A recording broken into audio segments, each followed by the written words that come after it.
Добар ден на сите присутни и благодарам што дојдовте се одговоривте на поканата за денешната дискусија. На почеток ќе се извинам на оние кои разбраа дека во 12 ќе почнем, па мора малку да почека. Денескната дискусија е дел од проектот кој Институтот за општествени и хуманистички науки го спроведува со поддршка на проектот на Усвет за граѓанско општество, имплементиран преку Фондацијата Отворено општество Македонија.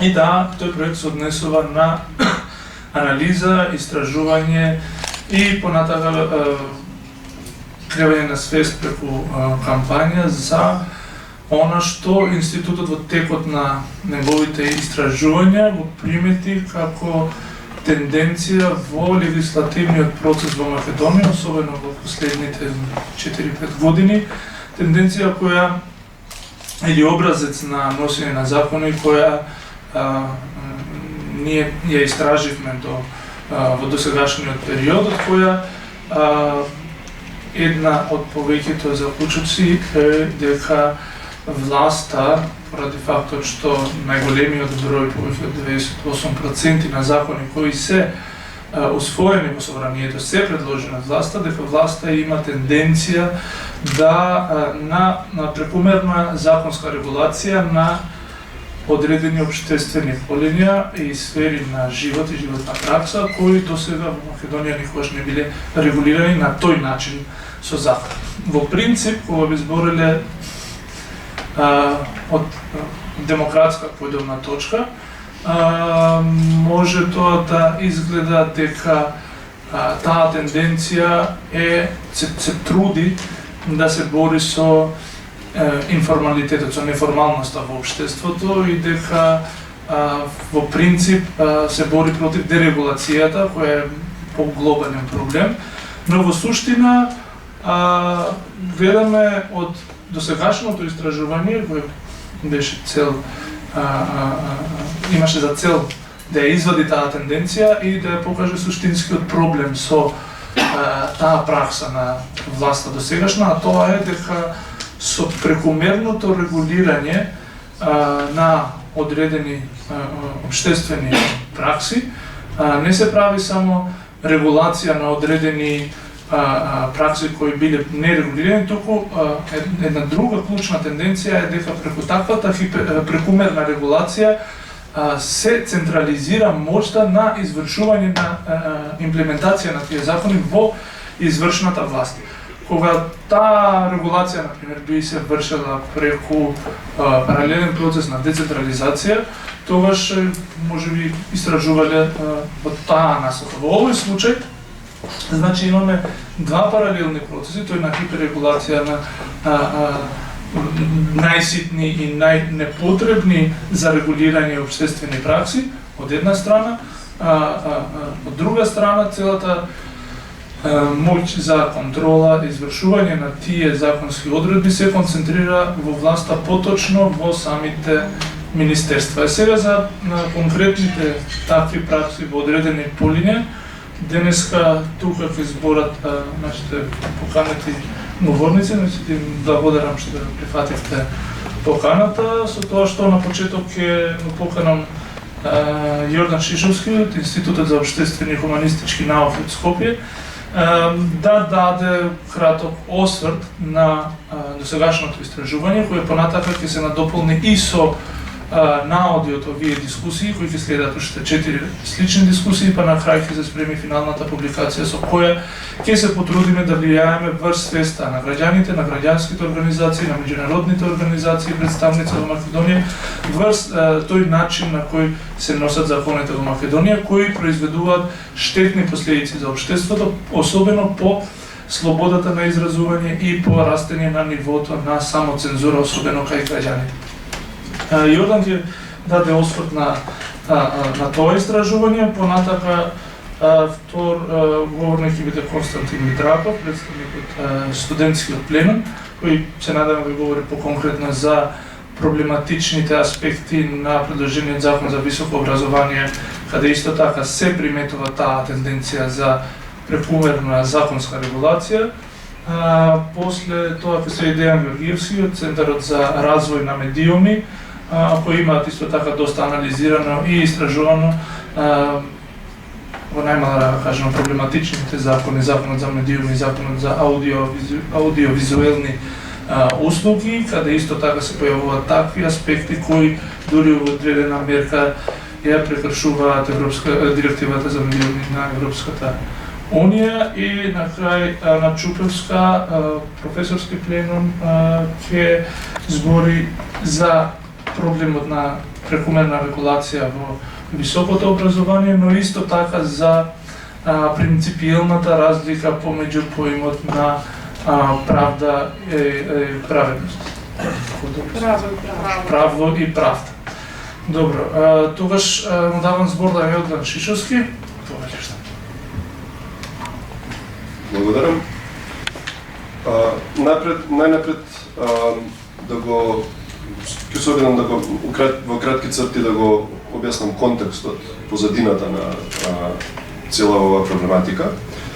Именно во целата наша тензична политичка ситуација цело време има нејасни меѓусебни обвинувања помеѓу различните актери и многу често знаеме да слушнаме обвинувања за диктатура, за фашизам и така натаму. Меѓутоа, од академска гледна точка, сепак треба да внимаваме на целата таа терминологија и да влеземе во контекстот на едноставно да објасниме од академски и од истражувачки аспект во што точно ние се наоѓаме. И наназад ние во други редица истражувања имаме од нашиот институт, каде што истражуваме реалноста на така наречениот хибриден режим, во кој што Македонија според повеќе меѓународни релевантни фактори јасно дефинирани, според сите стандарди академски и научни многу јасно влегува во оваа категорија. Например, според Freedom House, Македонија се движи кон not free, неслободна, и се наоѓа на 120-та позиција во однос на слободата на медиумите, ова е во 2013.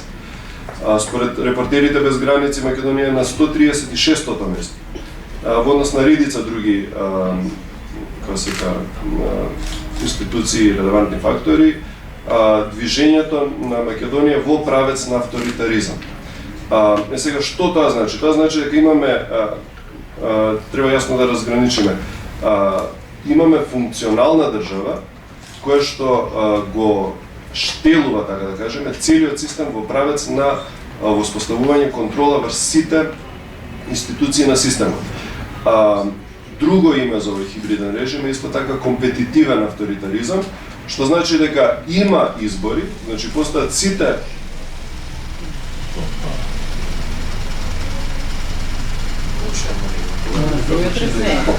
дека постојат сите форми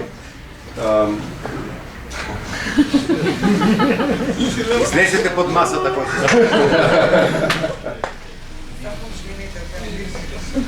дека ги имаме сите форми, сите облици на демократија, формално, правно, дури и самите избори се на некој начин ефективно спроведени, ефикасни и така натаму.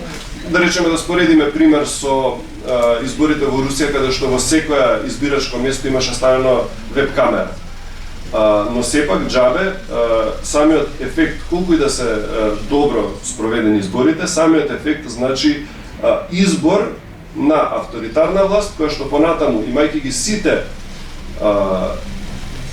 инструменти на власта во своите раце, посебно според многу извештаи во однос на Македонија, бришењето на границата помеѓу партијата и државата, па и бизнисот, настанува цела една структура во која што слободата го губи своето значење, дури и тие институции да функционираат. Друга работа е што ова воспоставување на контрола сепак е легалистичко, но не легитимно. Во смисла во која што сите спроведени авторитарни практики се законски втемелени и поттикнати. Ние конкретно се задржавме во ова истражување на еден аспект на еден инструмент за воспоставување на овој хибриден режим, а тоа е инструментот на прекомерната регулација. И на кратки црти би го образложил како тоа функционира според нашите истражувања и сметаме дека станува збор за феномен кој што може јасно и не само квалитативно, туку и квантитативно да се измери преку бројот на регулативи кои што драстично пораснуваат во изминативе неколку години. Два момента се. Едниот е прекумерна регулација законска на работи, на дејности кои што генерално не би требало да бидат регулирани со закон. Станува збор за аспекти на функционирањето на институциите кои што би требало да бидат организирани со подзаконски акти во рамки на самите институции, секундарни законски акти. Меѓутоа овде имаме директно законско регулирање на овие, детално регулирање, со што се губи автономијата на институциите и со самото тоа се губи конкретно во однос на медиумите и самата слобода на медиумите. И вториот аспект е можеби уште и побитен, како круна на целиот овој момент, а тоа е прекумерното глобење. Во минатото глобите постоја како административни глоби и во нашите споредби со други закони од другите европски земји гледаме дека во некои закони постојат неколку глоби кои што главно се секундарни, се однесува за некои административни проблематики. Меѓутоа кај нас станува збор за суштинска контрола преку глобењето, при што глобите се енормно високи. Например, во медиумите имаме глоби до 100.000 евра. Значи, и тоа станува збор за глоба за пречекорување на некои за изработка на документарци. Значи, станува збор за мешање прво во слободата на медиумите, на уредувачката слобода, и понатаму доколку некој од уредниците направи во многу случаи и минорна административна грешка или тековна грешка, може комплетно да се затвори институцијата со само една таква глоба. Најтипичен пример е примерот на Телма, која што беше казната со 20.000 евра за пречекорување на 5 минути во однос на регулативата на балансот помеѓу фолк и забавна музика. Значи, до толку е детално опишано во законот колку минути треба каква програма да се спроведе, што практично станува невозможно да не се пречекори некогаш и на тој начин се отвара просторот за селективната правда и секако преку селективна правда знаеме дека може да се спроведува казнување на политички неподобните. А од друга страна, при ова целосно се со огромните казни целосно се заобиколува судството. Така што практично за воспоставување на авторитарна власт веќе е на некој начин и непотребно да се корумпира судството. Тоа се сосема посебно. Едноставно самата влада директно може да регулира работата на институциите и директно може да ги казнува. Без никаква друга, без употреба на судството. На тој начин се воспоставува еден систем на контрола, односно врз институции, на пренос на власти, забиколување на властите и нивно претопување на некој начин. На тој начин, сега да не навлегувам детално, ние имаме истражено и за медиумската прекомерна регулација и за образованието, тоа другите колеги ќе ги објаснат. Мислам дека да отвориме, да продолжат другите во. Добро ти благодарам, Јордан. Само да напоменам, после завршување на излагањето, слободно може да поставувате прашања. Или меѓу времето, ако има нешто нејасно, за да не чекаме до крај до прашањето, може да поставите прашање со крај на врата, ама ако има нешто нејасно во моментот за да се дообјасни. не е како прашање за навлегување во дискусија. Катерина. Мене ми е јасно, ама мислам дека би било корисно за публиката, Јордан, само една информација. Микрофон. Само една информација да додаде или да објасни. Значи, не станува збор само за прекумерни глоби во смисла на, не знам, кај да вклучам. Глас на микрофон. Прекумерни глоби во смисла на нивното во смисла на износот на глобите, туку прекумерен број на глоби.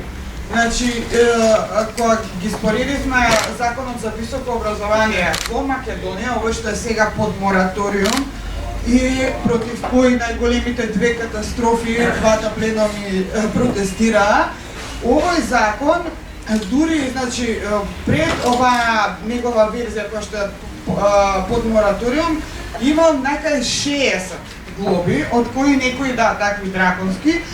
Сега проблемот не е само во тоа што се драконски, всушност овозможува тоа што Јордан го кажа, да се заобиколи судството и во основа да затворите цела институцијата и се заканите дека ќе биде затворена доколку не е послушна. Туку работата е исто и во преголемото регулирање на тоа како ќе се изведува дејноста и, значи, станува збор и во проблемот на бројот на глоби. И сега ќе завршам, само да илустрирам. Нашиот закон, значи во моментот има нака 70 глоби, законот за високо, францускиот има една, австрискиот има две, германскиот нема ниту една, бугарскиот нема ниту една, словенечкиот нема ниту една. Значи збориме една, две, нула, наспроти речиси 70. Мислам дека оваа бројка доволно илустрира за што зборуваме овде. Значи 0 наспроти 70.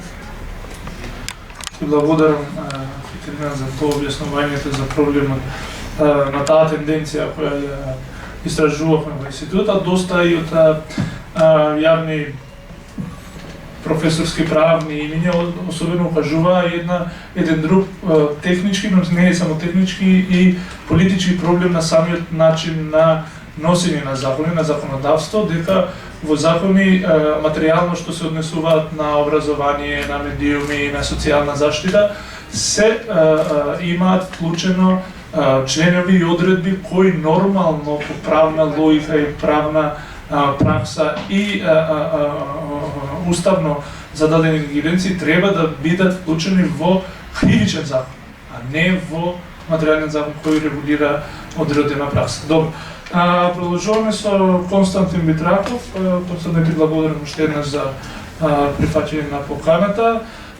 Се надевам ќе се осврнеш на она што и во тек на организирање на студентскиот пленум и она што беше доста позитивно и креативна манифестација на целој студентски ентузијазам, не само дека од една страна се организира протести, масовни, јавни учества во дебати и окупација на факултетот и водење на преговарачки процес со властите, туку доста од активните студентски пленум се вклучија и во анализа на законодавството, на предложениот закон и на предложените решенија. Како повелите ви кажете за тоа?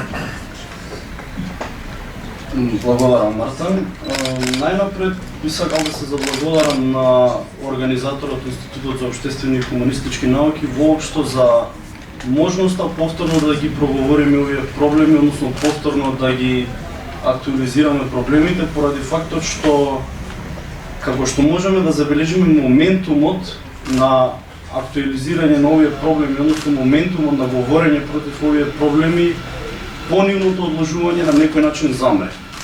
Сметам дека не треба да заборавиме дека овие законски одредби се само одложени на известен временски период, а не и укинати, односно не се воопшто тргнати од законската регулатива во Република Македонија. Оттаму сметам дека е токму на најдобро што вакви дискусии се организираат и што оваа тема повторно се начнува поради фактот што одложувањето на 1, 2 или 3 години не значи решение на проблемот. Одложувањето воопшто никогаш не може да значи дека проблемот е решен, па така и во овој случај. По текот на целиот овој период на одложување, ние понатаму треба да изразуваме аргументи и понатаму треба да се бориме против вака донесените законски решенија кои што на еден директен начин го влошуваат статусот на студентите, статусот на професорите и во крајна линија ја нарушуваат целосно автономијата на универзитетот. Како што кажа модераторот, јас ќе се осврнам повеќе на аспектите на кои што пленумите говореа за влошување на статусот на студентите со сите овие законски решенија кои што се донесоа, па потоа се одложија на извесен временски период. Меѓутоа, пред да отпочнеме со разгледување на овие законски решенија конкретно и со начинот на кој што тие посредно и непосредно влијаат на влошување на статусот на студентите, би сакал кратко да се осврнам на историјатот на Законот за високо образование воопшто, за да видиме дека не се само овие последни измени, оние кои што се проблематични, оние кои што го доведуваат високото образование во една навистина незавидна положба во Република Македонија. Законот за високо образование во неговиот оригинерен текст е донесен во 2008 година во март. Во таа година тој се донесува како еден целосно нов закон со цел на еден сеопфатен и соопсежен и единствен начин да ја регулира оваа материја со тоа што ќе доведе до апсолутна кохерентност и стабилност во поглед на регулативата во високото образование. Како што кажав, ова е март 2008 година. Само до август овој оригинерен текст на законот преживеа таков неизмен. Во август 2008 се донесува првата измена, а потоа до 2015-та ние сме сведоци на 18 измени на Законот за високо образование. Станува збор за еден од најизменуваните и дополнувани закони кои што постојат сеопшто во Република Македонија од нејзината независност до денес, а веројатно и во претходните периоди на законодавството во Република Македонија. Освен 18 измени, постојат и две одлуки на Уставниот суд на Република Македонија во кои што се говори за овој закон. Оттаму гледаме дека станува збор за закон кој што апсолутно воопшто не исполни својата намена за регулирање на високото образование на еден сеопфатен и единствен начин и воопшто не доведе до стабилност во поглед на регулативата во оваа област. Секој студент на правните студии што во првата година учи дека законот, како втор највисок правен акт во државата, треба да биде стабилен, треба не многу често да се менува и дека не треба да биде премногу детален во регулирање на материјата која што е соодветна. Се што не е законска материја треба да оди во подзаконските акти, кои што пак од друга страна би можело и почесто да се менуваат. Меѓутоа законот како еден столб секогаш треба да биде ретко менуван и навистина да си остане доследен на својата улога, а тоа е на еден единствен и стабилен начин да ја регулира материјата. Наспроти тоа, нашиот закон, како што споменав, ги има сите овие проблеми. Пред малку споменав дека последните решенија во Законот за високо образование влијаат на два начини. На непосреден и на посреден начин на влошување на студентскиот стандард, односно не стандард, туку статус воопшто. На непосреден начин би сакал да истакнам дека се влијае со воведувањето на така наречениот државен испит, додека па на посреден начин се влијае со сите останати измени кои што беа донесени во почетокот на 2015 година, кои што понатаму пак беа одложени на извесен временски период. Оттаму би отпочнал со образложување зошто државниот испит всушност представува најпроблематичната реформа во областа на високото образование, како оваа реформа апсолутно го нарушува, односно го загрозува стабилниот статус на студентот и општо ја нарушува и автономијата на универзитетите. Тука со мене и го имам всушност и првиот допис кој што студентите од пленум на 10.12.2014 го достави до владата на Република Македонија, каде што сите аргументи кои јас денес ќе ги изложам се срочени. И, нажалост, од големо жалење, би можел да кажам дека се уште овие аргументи се актуелни, поради тоа што и покрај сите овие опонирања на мерката државен испит се стекна со, односно влезе во законскиот текст. Како што се сеќаваме сите, на почетокот на академската година во 2014-та, Министерството за образование и наука најави нов проект кој што ќе се вика екстерно тестирање во високото образование. По првичните иницијални реакции, оваа мерка се преименува во државен испит, иако тоа не донесе никаква суштинска измена во поглед на најавата. Веројатно, Министерството тогаш процени дека со промена на оваа терминологија ќе се направи некаква дистинкција помеѓу она екстерно во претходните стадиуми основно и средно образование и високо и дека ќе стигнат реакции. Реакциите сепак не стигна поради низа на причини кои што ваквиот државен испит го чинат многу проблематичен, спротивен на автономијата и се разбира спротивен на секој интерес на студентот. Државниот испит е регулиран во новиот член 69А од Законот за високо образование, кој што е еден од, според моје лично мислење, најлошите членови кои што воопшто постојат во било кој закон во Република Македонија. Станува збор за член кој што содржи 34 ставови и е опфатен на две страни. Ако го испринтаме законот 2.4 формат, две цели страни опфаќа само еден член кој што се регулира државниот испит во Република Македонија, со кој што се регулираат една цела низа на аспекти кои што воопшто од номотехнички карактер не ни треба да се регулираат во закон. Понатаму, државниот испит според законот ќе го полага секој студент во втората и четвртата година од своите студии и ќе ги полага сите испити кои што во текот на студиите ги сослушал, односно завршил со слушање студентот. Оттаму гледаме дека всушност секој студент, сите предмети кои што во текот на студиите ги полагал до втора и до четврта година, ќе треба да ги полага во државен испит, сочинет од 5 прашања, од кои што 2 ќе се од потешко ниво на сложеност и 3 од полесно. Станува збор за една апсолутна небулоза, бидејќи е сосема нејасно како прво еден студент ќе ги полага сите испити со слушање во 4 години студии. Од друга страна, како во 5 прашања сите овие испитни материи ќе бидат доследно срочени и ќе се провери знаењето на студентот и на крајот како знаењето на еден, односно талентот, воопшто не знаењето, туку талентот на еден студент по било која уметничка област, еден музичар, еден сликар, еден вајар ќе се оцени со државен испит. Понатаму, она што е проблематично во законот е тоа што воопшто не постојат одредби кои што регулираат која материја од целокупната испитна материја, која конкретна материја ќе биде дел од државниот испит. Ние знаеме дека согласно академската слобода, секој факултет, па потоа и секој професор може слободно да одлучи што по конкретниот предмет ќе им предаде на студентите. Што како информација ќе се пласира, што ќе се обработи повеќе, што помалку.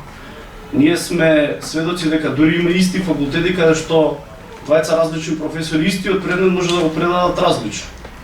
Кој ќе утврди која материја треба да биде срочена во овој државен испит и како тоа ќе се стори, кој ќе ги изготви сите овие прашања, кој ќе одлучи дали прашањата се од полесен или од потежок карактер и слично. Во законот, за жал, сето ова е оставено да биде регулирано од страна на министерот за образование и наука со подзаконски акт, со кој што сите овие детали ќе бидат регулирани. Оттаму, министерот за образование и наука се стекнува со една апсолутно недозволива ингеренција во рамките на високото образование, каде што министерот со тоа што ќе одлучи што всушност ќе биде дел од државниот испит, ќе им наложи на непосреден начин што и на професорите да им предаваат на студентите, бидејќи ако им предаваат нешто друго што не го опфаќа државниот испит, студентите нема ни воопшто да посветат внимание на таа материја, туку ќе се концентрираат само на ова од кое што зависи целокупната нивна академска кариера. Без државниот испит тие не може воопшто да се стекнат со диплома. Понатаму, кога се одвиваа дебатите околу овој закон, беше истакнато дека сепак државниот испит нема да наруши автономијата поради тоа што ќе биде подготвуван од одборот за акредитација, а дека во овој одбор ќе учествуваат и професори и оттаму професорите сами всушност ќе учествуваат во изготовката на државниот испит, па така нема да биде нарушена автономијата. Меѓутоа, тие професори кои што ќе учествуваат во одборот нема да учествуваат како представници на факултетите, туку ќе бидат избрани од Собранието на Република Македонија. Повторно, значи, мешање на законодавната власт во универзитетите, со тоа што овие професори од моментот кога ќе бидат избрани веќе не одговараат на универзитетот, одговараат на оној кој што ги избрал Собранието и на министерот за образование и наука, кој што всушност ќе го регулира подетално начинот на спроведување на државниот испит. Независно од тоа што овие лица членови на одборот ќе бидат професори, пак на крајот се сведува све на тоа дека тие ќе бидат прости извршители на наредбите на представник на извршната власт, тоа е министерот за образование и наука. На крајот би сакал само да истакнам дека повторно она што веќе Артан и Јордан го спомнаа, тоа е брзоплетоста при донесувањето на законски измени се увиде во Република Македонија.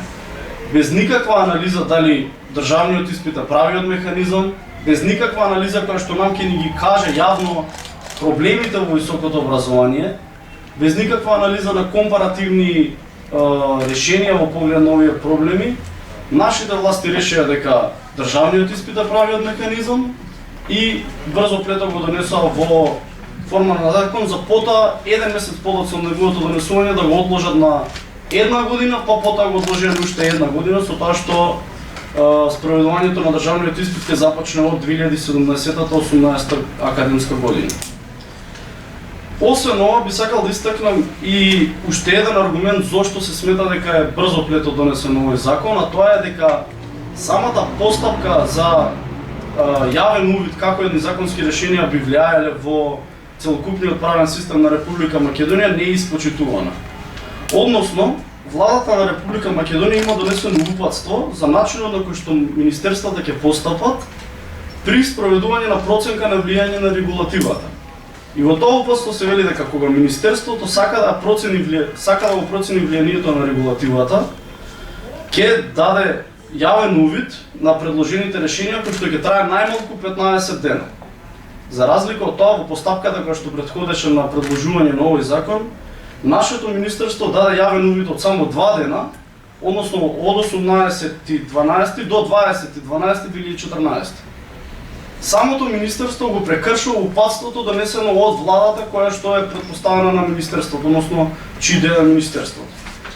Оттаму гледам дека станува збор за повторно доследно спроведување на оно што е практика на нашите власти, а тоа е да ги донесат законите без никакво суштинско размислување и без никакво објаснување на нивната причина на донесување. Туку единствено станува збор за некои насилнички акти со кои што законот се донесува и покрај сите реакции во јавност. Рековме дека постојат и одредби со кои што на посреден начин се влијае на влошувањето на статусот на студентите, а тоа се одредбите кои што се однесуваат на критериумите за избор во звање на наставниот кадар, одредбите за глобите, како што веќе се спомена и во други закони, и на крајот оно што Артан го спомена, дури и кривичните одредби кои што сега ги имаме во Законот за високо образование. Иако Република Македонија има кривичен закони во кои што треба всушност да се пронајдат. Прво, во поглед на критериумите за избор во звање, би сакал да посочам и на една полиси анализа која што токму институтот има спроведено, во која што се говори за тоа дека само Web of Science е прифатен како датабаза во која што треба да се објават трудови од страна на членовите на наставниот кадар за тие да бидат унапредени во своето звање. Оттаму, наместо да бидат сконцентрирани на пренесување на своето знаење на студентите, секој член на наставниот кадар ќе проба да стори се за да објави доволен број на трудови во овие списанија кои што чинат многу и кои што не секогаш ги примаат трудовите од сите области. Значи, фокусот на оној кој што е член на наставниот кадар веќе не е на пренесување на знаењето на студентите, единствено ќе се сведе на тоа како да се исполнат овие формални огромен број на услови за да на крајот биде унапреден во своето звање. Со тоа повторно страдаат студентите, меѓутоа страдаат и членовите на наставниот кадар. Околу сите други нелогичности и небулози би ги спомнал огромните глоби, за кои што повторно во полиси анализата институтот говори, каде што се споменуваат глоби од неколку илјадници евра, кои што им се наметнуваат на раководните органи во рамките на факултетите и универзитетите и воопшто професорите. И на крајот би сакал да истакнам дека со новите измени на Законот за високо образование се воведе и казна затвор за раководното лице на установата, значи тоа е деканот на секој факултет, кој што ќе издаде диплома без при тоа да спроведе државен испит. Казна затвор прво општо за декан на факултет поради неспроведување на државен испит е нешто кое што верувам дека никаде не може да се сретне во регулативата, а потоа дури од номотехнички карактер тоа припаѓа во кривичниот законник И затоа треба оние кои што се експерти од кривичната област да дебатираат дали е доследно или не на целта на високото образование. Наспроти тоа ние гледаме кривична одредба во Законот за високо образование. Со тоа би го заокружил своето излагање и би истакнал дека станува збор за една апсолутно непромислена, неуставна и воопшто недоследна мерка на самата идеја за високо образование и за регулатива во оваа област. И би сакал уште еднаш да се заблагодарам на можноста за повторно говорење за овие проблеми на организаторите. Ви благодарам. Благодарам, Константин, и благодарам за, да кажем, по правничка, техничка анализа на самиот закон, кој окажува пак на тоа дека кога оние што носат закони ќе пробаат да регулираат одредени материи за кои нема доста знаење, бивуваат во нарушување на доста суштински принципи, како автономија на универзитетот, како нарушување на студентскиот стандард и како нарушување на самиот академски наставен процес во универзитетите. Понатака ќе поканам Дејан Георгиевски од Центарот за развој на медиумите, кој, како што реков, во неговата работа има истражено повеќе законите што се однесуваат на медиумите и аудиовизуелните услуги. Ви имате објавен пред 2,5 години, анализа целосна на законот член по член, па се надевам ќе може да ни доловиш она што е по-характеристично као проблематичен аспект на тој начин на регулирање на ова општествена пракса.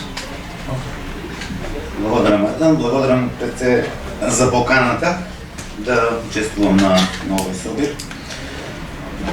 Никој не спомна тука дека ние всушност Македонија, нели, како држава и општество, ние се стремиме да станеме членови на една заедница која што е ноторна, нели, и одгласена по тоа дека се занимава една од основните преокупации ни е overregulation. Во таа етапа заедница генерално, а и кај нас традиционално се регулираше само радиодифузниот сектор, тоест она што сега се нарекува аудио и аудиовизуелни медиумски услуги. И пред 2 години скоро се донесе и закон кој што ги опфаќа и другите медиуми надвор од таа. Ние во медиумската заедница имавме проблеми пред се со тој дел што се однесува на законот за медиуми, општиот закон. А во одредена мерка имавме и одредени проблеми и се уште ги имаме и со законот за аудио и аудиовизуелни медиумски услуги. Ја би тргнал со тој вториот.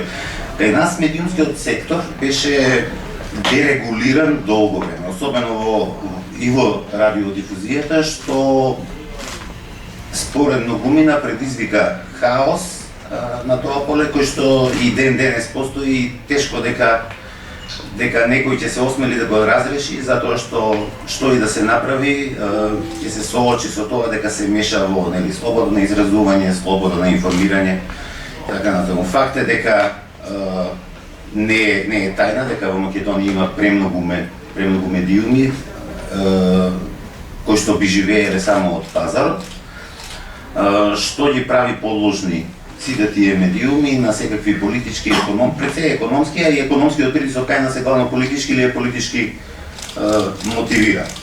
Сега, тоа што се случи е дека ние добивме закон за аудио и аудиовизуелни медиумски услуги, кој што начално беше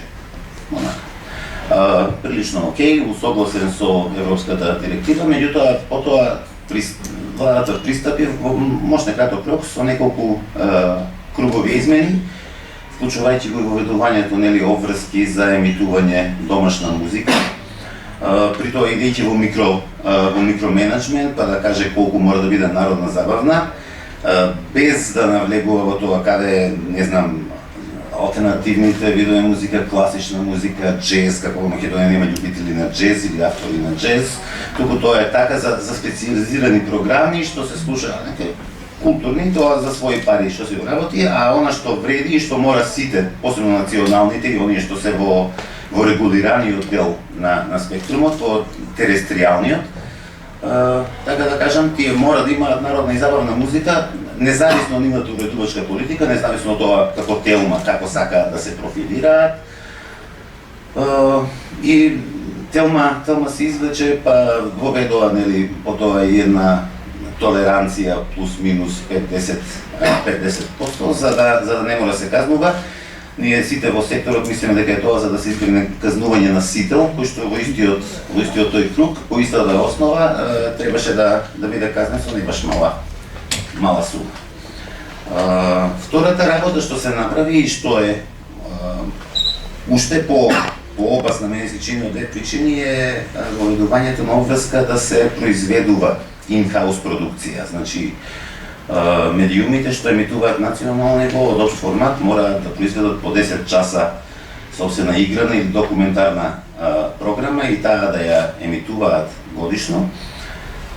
Тоа генерално во европските земји секаде каде што има јавен радиодифузен сервис е домен на јавниот радиодифузен сервис, затоа што тој има капацитети, го плаќаат граѓаните, па мора да се греши. Кај нас тоа се искористи, сведоци сме за две работи. Прво за идеологизација на таквата новопроизведена програма, затоа што критериумите што главно се даваат и таа ќе биде кофинансирана и е кофинансирана од власта, се да одговара на некакви идеолошки постулати кои што ги застапува една конзервативна партија која што имаме на промоција на повеќе детни семејства, на традиционални семејства, претпоставам традиционални уloги во општеството и така натаму, да не должам со тоа, а на ист начин се злоупотребуваат, да речеме, јавните фондови и тоа не е никаде регулирано и при така нареченото владино рекламирање, кој исто не се користи за, не знам, промоција, некои кампањи кои што се во јавен интерес или се за известување на граѓаните за кризни и не знам, поплави и епидемии, туку буквално се користи за промоција на еден сет идеолошки исто така вредности, што не би смеело да се дозволи. Значи, нас ќе ни треба таму и неколку интервенции. Прво, околу продукцијата и емитувањето, јас мислам дека ние би морале тоа некако да го укинеме. И тоа, таа обврска да оди целосна за продукција. Затоа продукцијата е скапа. Саат продукција квалитетна, чини многу пари. Ние дури на јавни настави како оваа дебата, директор на национална телевизија рече да, ние тоа го правиме онака с брда здола, колку чисто формално да го задоволиме тој некој таа квота што треба да произведеме. Ниту има сценаристички капацитет, ниту технички, ниту имаме доволно актери, актерите трчаат од едно снимање на друго, режисерот ќе викне кат, нели, ова мораме повторно, ајде нешто повторно. За такви муабети слушате што ви кажува дека тоа прво нити квалитетно, никој нема да го гледа. И второ, тешко дека ќе ја промовира македонската домашна продукција и би се продало некаде во странство, што претпоставуваме дека е една од идеите или барем беше една од изговорите зашто се предлагаше. Во тој закон ќе треба да има уште неколку интервенции. Она што недостига е, и тука ќе мора да оди во микроменеджмент, буквално ќе мора да пререгулира.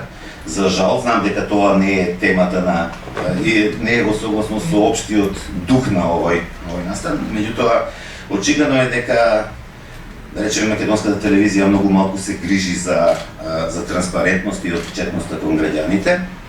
Очигледно е дека ќе треба да се направи некаква промена во составот на телата, раководните тела, управните тела на Агенцијата за аудиовизуелни медиумски услуги и на македонска телевизија, значи Советот на АВМУ и Програмскиот совет, затоа што тие две тела се директно задолжени да се грижат за јавниот интерес и остварување на јавниот интерес на полето на радиодифузијата.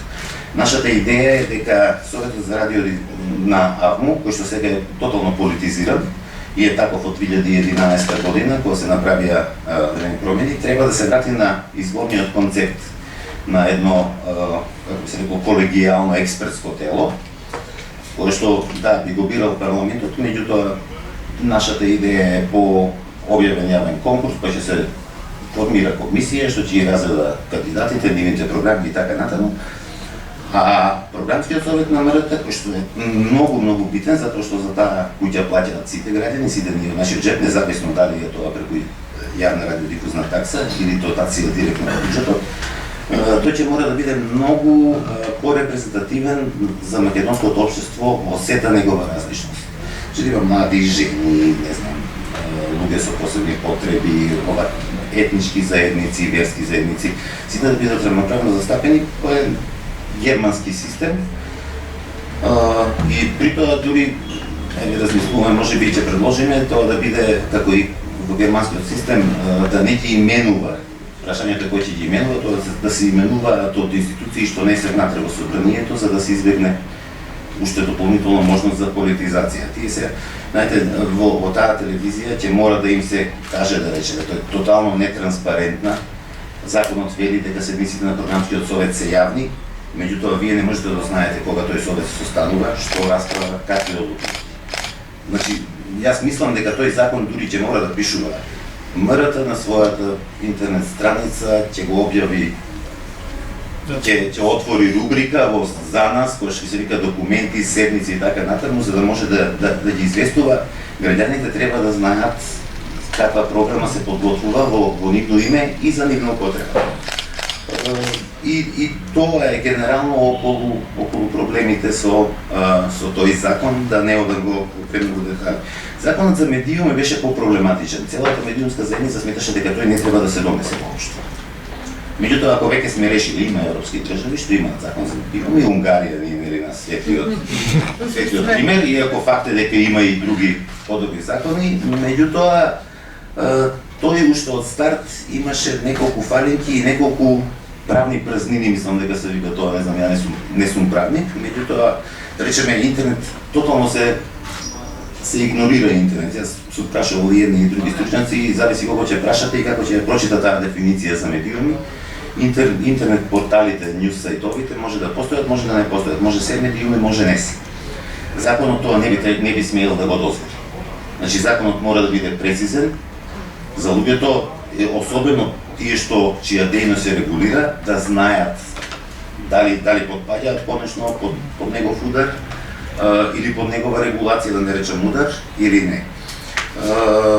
Втората работа е што тој изгледа вака прилично ебедиген и изгледа на една збирка општи места и фини декларации од меѓународни конвенции, договори. Така натаму се гарантира слободата за изразување, таа може да се ограничи во согласно со устав и меѓународни договори, меѓутоа никаде не се спомнати. Законот би требало да има листа кои точно случаи ќе се сметаат за дозволено ограничување на слободата изразување. Тој не нуди, да речеме, заштита на основните права. Тој спомнува, да, слободата на изразување е загарантирана, кажува дека има ограничувања, не кажува кои се, а истовремено некои права што би требало да ги штити или да понуди инструменти за нивна заштита, речеме правото на заштита на извори. Не знаеме, постојат, там исто вели, во согласност со устав и меѓународни договори. Ние знаеме дека во меѓународните договори постојат, Советот на Европа има документи, постојат излистани услови во кои што е дозволено, да речеме, да се наложи на лидерот да ги открие своите извори, меѓутоа законот наш, иако би требало, нив не ги наведува. Тој не нуди, да речеме, заштита или инструменти кои што би ги заштитиле новинарите и мерки од арбитрарна, како се кажа, претрес и запленување на нивните материјали, не нуди мерки за заштита на новинарите од насилство и обврски и задолженија кој ќе ги гони или сторителите на такви дела, на насилство и други притисоци врз новинарите. Значи, така е срочен да може слободно, генерално оставено на дискреција на телата што го спроведуваат, генерално судовите или други регулаторни, само регулаторни тела, на нивната дискреција како ќе се толкува закон. Што исто сметам дека не би требало да се дозволи, туку тие органи би требало да одлучуваат во основа на тоа што го пишува во закон.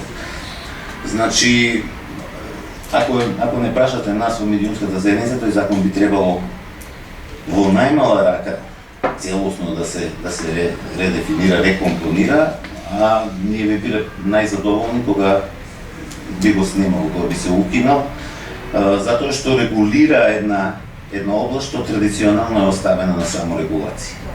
И новинарите со векови веќе работат на таа саморегулација и на произведување стандарди, и етички кодекси и кодекси на однесување, што според нас во медиумската заедница е било најдобро.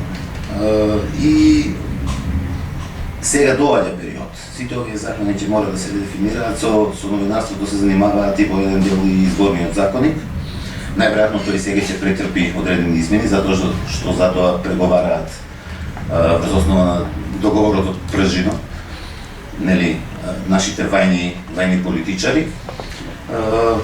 Меѓутоа, она што е опасно, тоа што е опасно во целата ситуација е на политичарите да им се даде тие да решаваат како ќе изгледаат медиумите, како треба да ќе изгледа новинарството, тоа што ќе изгледа, и еден страв да некој да тие прешироко. Значи на нашите закони ќе им треба, ние медиумската заедница и целата јавност ќе треба да почнеме многу скоро една дебата за тоа каков медиумски систем сакаме, како тој треба да изгледа, што треба да ни нудат медиумите, што не треба да ни нудат. Меѓутоа политичарите треба да стојат настрана на тоа. Така што ние се надеваме дека тоа што ќе го договорат ќе важи онака. Целата работа нели се сведе сега на тие наредни избори и на работата на специјалниот обвинител. Се надеваме дека тие ќе се воздржат од било какви подетални интервенции, освен тоа како да се обезбеди фер и правично медиумско представување на изборните кампањи и како да се обезбеди фер и правична застапеност на партиите и субјектите, другите субјекти што учествуваат на изборите во, што особено важно, во политичкото рекламирање. Центарот има изготвено, сега да не ги цитирам такви документи, меѓутоа тоа е тоа. За некои работи ние навистина ќе мора да одиме баш во микроменеджмент за да се обезбедат инструменти. Знаете како за доделување за таа помош, субвенциите за продукција на инхаус играни документарна програма одлучува тело кое што е комплетно владино. Неколку министерства, представници од Агенцијата за филм, представници од Агенцијата за аудиовизуелни медиумски услуги.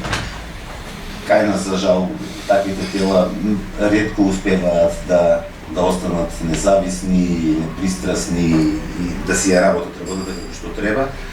Така што ние во законите ќе мора да станеме за многу работи, многу појасни, подсврсти гаранции и заштитни инструменти од злоупотреби. Затоа што злоупотребите, за жал, посебно во овој медиумскиот дел, и заради тоа имаме ваква медиумска ситуација како што имаме сега, се многу се олеснети, баш поради недостигот на заштитни инструменти во сегашното законодавство. Ето толку за сега. Дека не одзема премногу време. Ти благодарам многу Ден за тоа што ти отвори еден аспект кој исто така ние веќе во институтот гледаме како најдобриот начин да го представиме, а тоа е дека не тенденцијата и праксата на прекумерна законска регулација само фиксација на власта како механизам кој е избран и сега ние тој механизам ќе го спроведуваме, туку е системски проблем кој се појавува кога ќе посекнеш да регулираш некои ствари што не се регулираат, тогаш се јавува сама како потреба како системски проблем.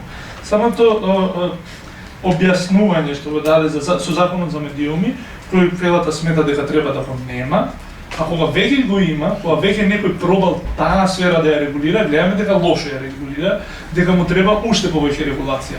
Кога таа регулација пак гледаме дека не функционира, му треба уште нови, како што каже законот за образование, 18 амандмани до регулација и самата логика на пристап кон регулација на одредени полинија понатака системски генерира потреба на хиперрегулација и дорегулација и таму кај што не функционира, па глобење и тогаш имаме натоварување на закони, регулативи и глобење која се јава како таква системска последица кога ти ќе се дрзнеш да регулираш поле кое, како што кажа ти, досега се само регулирало и немало потреба да се регулира. Досега се така, како што кажа Дејан, исто и тоа во крафтот на студијата што работиме во рамки на овој проект. Има неколку поглавја, неколку области анализираме и неколку закони и категории на закони и кај прашањето на анализата на законот за медиуми, тоа го подвлековме дека во Европа нешто не се регулирало, што кажува минато време, знам дека знаеш студијата, туку сакам за публиката да прецизирам.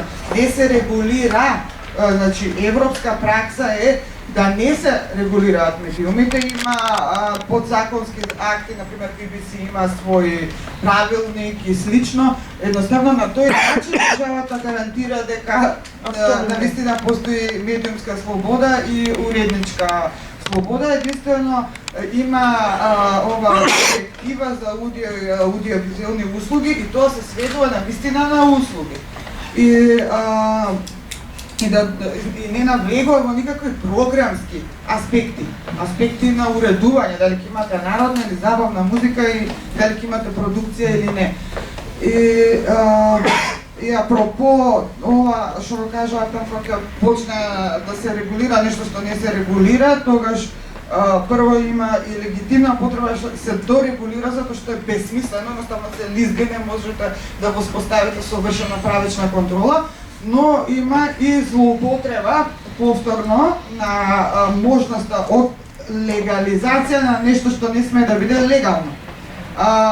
Тоа е одна што го кажа на почетокот. Значи, ние сме ја препишале регулативата, директивата, ЕУ директивата за аудио и аудиовизуелни медиуми и сме додале дека е законски можно да се рекламират идеи. Значи, ЕУ директивата зборува само за реклама на производи. Реклама како реклама. Значи, на комерцијални производи и ништо друго. Идеи не можете комерцијално преку адвертайзинг да ги продавате. Токму уфрлањето на тој член и овозможа на владата легално да се рекламира себе. Значи, таа себе си, со кампањите што ги води и со тоа што стана најголем рекламер, да легално се рекламира. Работата е да не е легално можно тоа, затоа што е контра ЕУ директивата. Не можете да препишете цела и да го фрлите ова ситно членче, а тој член прави суштинска промена на нешто.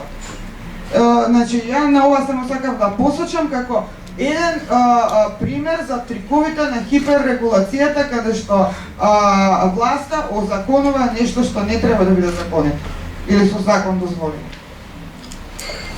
Фала, Катерина, мислам дека интервенција дојде баш на време за она што Ана Чубевска, представник исто на професорскиот пленум, не само на тоа активна на повеќе полина, па мислам дека сега ќе биде добро она све што го зборувавме, можеби посебни проблематики во посебните полиња, Ана мислам дека треба да го исклучиш. И тој. Во посебните полиња да може некако со поопшта правна логика да се насопат. Мислам дека тамам дојде интервенцијата на време како вовед за тоа. Да. Не само на Кате, аз не знам дека после сите вас не знам што остана да се каже. Иако морам да нагласам дека студијата која што стана изготвила, односно брифот, покрива исклучително важни прашања од аспект на од аспект на долгорочни последици од хиперрегулација во точно во овие области. Зошто? Затоа што медиумите и образованието се преку нив систематски на долг рок се врши индоктринација преку образованието, односно преку медиумите се остварува пропагандата. Апропо ова што Ката го зборуваше и сите уствари што го зборувавте. Значи, ваквите и либерални решенија, значи тие не се либерални решенија, иако се демократски, они не се либерални, се надвор од слободата, значи спротивни се на слободата, они иако се такви, они практично систематски бетонираат било каква потреба за размислување, односно уништуваат секоја форма на или потреба од критичко промислување на стварноста. Тоа најдобро се прави преку овие сфери, значи медиуми, образование, што треба да има размена на мислење, размена информации и слично. Тоа е она зашто мене многу ми се допадна вашиот бриф и покрај методологијата сето тоа што е сосема на место. Исто што е многу важно е на линија на Јордан што посочи, односно контекстот. Вакви работи не се случуваат секаде. Значи, вакви работи, вакви интервенции во слободниот простор, би рекла, не може да се случат во либерална демократија, тие се случуваат во и либерални демократии или авторитарни, како ги викате, компетитивен авторитаризам, каде што образованието и медиумите се исто така корпоративизирани. Вакви либерални ситуации не се сега прв пат кај нас не се случиле, ниту па мислам дека сме нешто ексклузивни во експонирање на ова, напротив. Во историјата полна со овакви примери, а денеска најиндикативни се најблиски сродни на нас по ваквите интервенции се Унгарија, Русија, Турција, веројатно и околните регионалните држави. Што е околу илиберализмот? Илиберализмот е ситуација каде што вие имате, како што укажа предходните соговорници, каде што имате инсистирање на таа формална демократија, на тој стерилен легализам, на процедурализам, на се да биде во согласно со законот, меѓутоа ќе имате перманентно отсуство на правда. Значи со законот вие практично остварувате радикална неправда. Вие не создавате неправеден закон кој потоа сите мора да го почитуваат. Значи тоа е ситуација каде што се промовира наводна демократија формална без слобода, односно имате закони, легални закони без легитимитет. Тогаш нормата, номотехниката, они сите стануваат практично едно средство на принуда, преку методолошки тоа се реализира токму на овие начини, односно преку хиперрегулација, меѓутоа има уште други слични алатки за остварување на ова, како што споменавте, намерното и тенденциозното создавање на контрадикторности во законите. Затоа малку подоцна. Значи ситуацијата е следна. Имате право без правда, закон, легален закон, без никаков легитимитет, бидејќи не може да има закон од легитимитет ако не ги вклучи, еден минимален услов, ако не ги вклучи оние на кои што он се однесува, како што беше случајот со законот за високото, за медиумите исто. Крв проплука луѓето додека се отвори темата за медиумите. Додека кога беа па потоа стигнаа преговорите, истата ситуација се случи и со нас, со академската заедница. Значи тоа се закони кои што се супер легални, а промовираат радикална неправда. Нема да навлегувам сега внатре во решенијата како е внатре наведено и што е наведено детално, меѓутоа субстанцијално не е демократски овој законов за високо образование. Понатаму, регулацијата како алатка, односно супер метода за етаблирање на вакви и либерални, авторитарни деформации на политичкиот систем, што сега се именува како либерална демократија, е само една, како што кажав, во насока на, убаво беше забележено, на експандирање на моќта и репродуцирање на веќе постоечките односи на моќ. Многу просто. Значи, сама чиста репродукција на актуелните односи на моќ, меѓутоа, репродукција која што на долгорочен ефект ќе го задржи, би го задржала тој авторитарен курс кој што го произведува. Авторитарниот курс се произведува затоа што авторитаризмот во суштина е реакционарен, реакционарноста е суштински врзана со и либерализмот. Значи, вие може да имате имало демократија, меѓутоа без слобода. Формална демократија, како во наци Германија, например, кога се легализирал целосно фашизмот, односно наци-социализмот. Значи, тоа било легално. Во Иран легално е да имате 6 типови на фризури. Значи, само тие 6 ги имате. И тоа е све легално, тоа е се во согласно со законот. Во овој дел собранието има особено важна улога. Улогата на собранието е да трча легислативни маратони. Од 80 до 120 закони на една собранска седница да се донесат. Сите по скратена поставка. А специфично беше за високото образование, втората комисија во 3 сатот со бајле го изгласа законот. И покрај сите протести, побуни, сите обиди на било кој начин да биде вклучена академската заедница.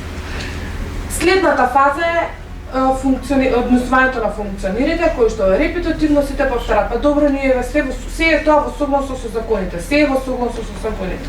Значи, тоа е чиста екскулпација од одговорност, бегање од одговорност, затоа што навистина му недостасува на законот, а на законот му недостасува елементот на правда. Правда и право се две различити работи. Тоа сите студенти го знаат право што учат, така. И политолозите исто. Кај академската слобода, кај автономијата на универзитетот, посебно таа секаде во светот, освен можеби во Северна Кореја, она спаѓа во суверен домен на заедницата академска на која што се однесува. И со право забележувате во вашиот бриф дека во понатамошните дебати мора да се води сметка дека ова треба со правилници на универзитет да се решава, а не извршната власт. Значи, најмалку извршната власт е таа која што треба тоа да го реализира. Тоа е последната власт што треба да се бави со академската слобода. Бидејќи академската слобода и автономијата на универзитетот треба да возможат такво образование што ќе продуцира луѓе, значи зрели личности со критичко размислување, да можат да промислуваат реалноста и стварноста, па макар да промислуваат, да го промислуваат и да го ставаат на тестови самото однесување на сите власти. Не овие се, сите власти, од сега па натаму, претходни идни и понатаму. Тенденцијата на хиперпродукција на законите, односно хиперрегулација на закони, посебно по области и посебно како закони, значи, на две линии тоа оди, и во самиот закон, како што убаво објасни Драков, во самиот закон се интервенира до бесконечност, меѓутоа и сите општествени области се подредуваат под регулирање. Во делов на казнените одредби, односно кривичните, казнените одредби, уште еден важен критериум што се однесува на високото образование, тоа се невозможните услови, за се претпоставам така и со медиумите, кои знае подетално сакала да го сподели искуството. Значи, ненормални критериуми да исполните за да напредувате во вашата академска кариера. Од типот на секојдневно пополнување на некои прашалници, евалуации, бодови, некои документи. Значи, тоа на секојдневна основа во академската заедница, луѓето што се вклучени во академската заедница се принудени нон-стоп нешто да пополнуваат, како да работат во некоја, не знам, административно тело. Кривичните одредби во законот посебно ќе ги коментирам затоа што они во законот за високо, затоа што они се убав израз на тенденциозното, значи тоа не е ненамерна контрадикција во законите, таа е тенденциозно создавање на контрадикторност, така да типично за авторитарна алатка и либерална демократија. Има цел да создаде правна магла, односно правна несигурност. И сега таа правна несигурност на три нивоа оди, значи во самите закони имате одредби спротивни едни на други, например во законот за високо образование, тоа е, значи први, втори, трети член автономија брани, 5, 6, 7 ја поништува. Понатаму, за истиот закон во какви контрадикторности е. Кривичните експозиции во законот не може да бидат предмет на законот високо, тие мора да бидат предмет на кривичните законици, има за тоа посебни закони. Значи, контрадикторство во однос со тоа. И се разбира во однос на уставот. Значи, самиот закон е спротивно со уставот. И што се однесува до мораториумот, сегашната состојба на законот, она сега под мораториум, уште не се знае што точно е ставено под мораториум. Односно, дел е ставен под мораториум, дел може да важи, може да не важи. Да, и различен е мораториумот, ако може да би требало да може да завршам па да го објасниш тоа ако сакаш. Значи, да заклучам, ова е систематска и тенденциозна акција на извршната власт само во насока на овозможување на и репродуцирање на истите односи на моќ долгорочно. Јас така го разбирам. Тука би завршила. Добро, Ана, ти благодарам многу за тоа што на крај даде на некој начин аналитичка рамка на сегашната политичко-правна ситуација и контекст во Македонија во однос на нешто што може да би го нарекли демократски легитимитет во спротивност на демократска ефективност. Да. Добро, сега ве поканувам можни прашања, коментари, споделба на мислења. Микрофонот е тука. Поведете. Баш ме мотивираше излагањето на представникот на професорскиот пленум во поглед на репродуцирање на истата моќ. И овде би спомнал едно лично персонално искуство на сите оние кои што беа вклучени во студентскиот пленум и во професорскиот.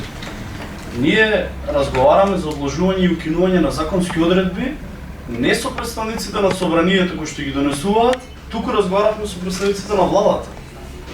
Каква поделба на власт има во Република Македонија, кога со премиер и министар договараме одложување на законски одредби и знаеме дека е тоа договорено. И при тоа самите сме свесни колку и самите ние водиме противно уставот, меѓутоа од друга страна реалноста е таа. И никој од нас не може да преговара со пратеник или со претседател на собрание, од кој што ќе добие гарантиран договор дека навистина ќе бидат одложени законските одредби, туку тие треба да се јават на својот предпоставен премиерот или министрите за да ни ветат нешто. Оттаму гледаме колку е изместен целиот систем во Република Македонија и колку дури и ние во известни ситуации тргаме од таа изместеност на системот и ја прифаќаме поради некое поинакво добро, односно да речеме во моментот поголемо добро, поради тоа што овој проблем е апсолутно нерешлив на краток рок. Одиме од тоа што можеме на краток рок да го решиме. Така што мислам дека моќта во Република Македонија од аспект на незиното репродуцирање е толку сконцентрирана само во неколку чинители, тоа тие не се ни позициите, дури и на индивидуално ниво веќе се концентрира моќта, може некој да не е функционера повторно од него да зависи се. Така што проблемите се многу пошироки само од аспектот на пререгулација во Република Македонија. Ти благодарам, Константин, за интервенција, прашање. Да објаснам дека тие аспекти кои се појавија на други, освен гиперрегулацијата, се тема на понатамошните други дебати кои ги организираме, именно фактот што го спомена на намерното внесување на контрадикторни решенија, контрадикторни членови во законите кои треба да створат правна магла, правна несигурност, а тоа од друга страна на граѓаните кои не учествуваат секојдневно во читање и на законите, предлог законите и амандманите во пратениците во собранието, ние истраживме и ќе имаме следно истражување и дискусија за нивото на само цензурирање кој се јавува кај граѓаните токму поради на правната несигурност која ја креира таквите закони. Понатака друга дебата ќе се однесува токму на таа форма колку начинот на влегување во такви односи на моќ концентрирани во врвот на извршната власт влијае да граѓаните се демотивираат да учествуваат во различни форми на собири, колку таквото законодавство исто времено влијае не само на слободата на израз, туку и на слободата на собир во различни општествени форми, синдикати, неформални движења, пленуми, организации и движења.